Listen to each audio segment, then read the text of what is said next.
Hey, this is Erin again with Play Therapy Connection, Heart's Way Home, just answering some of your questions that have been submitted to our virtual Ask a Play Therapist event.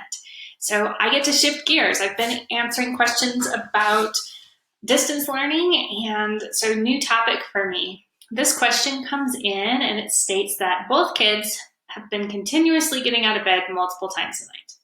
The Jack in the Box bedtime routine, right? We have a long bedtime routine. We read books, songs, talk time in the dark, but the last month or so, both of them get out of bed between 3 and 10 times per night in the hour or so after bedtime with different excuses, going to the bathroom, getting some water, one more hug. We've tried being firm and help them get back in bed, cover them up, give kisses, but this is exhausting. So I think, we've all been there, right? And if as a parent you haven't been there yet and you still have littles, you might be there eventually.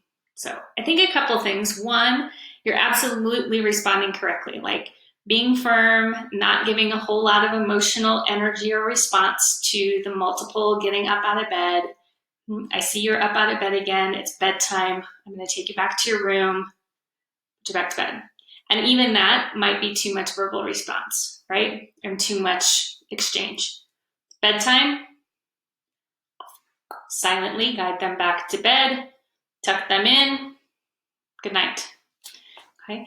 The other thing to consider is actually get really curious about what's the function of getting up, right? So you identify, like this, the parent identified some excuses, which is exactly what it is, right? It's potty, it's water, it's one more hug.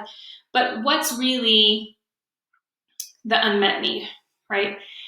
Is it a bid for a little bit more attention or a little bit more connection? And if that is the function, how can you give that up front?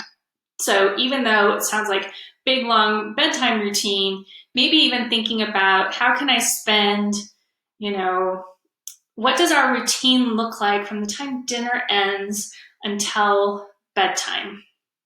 And can I put in a pocket of time that's devoted to connection and one-on-one time, even if it's 5 minutes? And that means like I'm not distracted, I don't have my phone on, I'm not like giving them a bath and multitasking, but it's really devoted time.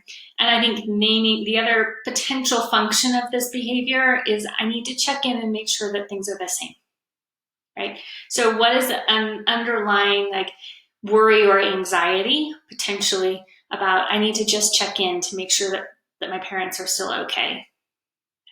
So reassuring that like, yeah, this is an unsettling time. We can feel a little bit bigger fears or worries and we're okay. So you kind of have to get interested in being a detective and kind of chase what sometimes we refer to as chase the why. Okay.